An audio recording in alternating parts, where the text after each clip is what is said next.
তুমি এখানে আসছো কেন? না, অনেকক্ষণ ধরে দেখলাম আপনি ছাদে একা দাঁড়ায় আছেন, নিচে যাইতেছেন না।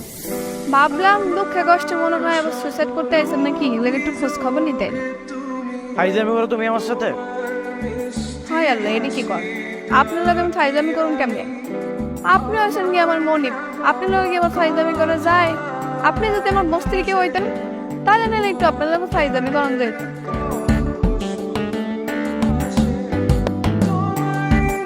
আচ্ছা, আপনি এরকম রাগ করেন কেন পন্ত? এই যে আপনি আমার নামে গিয়ে বিচার দিলেন, রাগ তো করার কথা আমার, আপনি কেন রাগ করছেন? তুমি রাগ করবে মানে?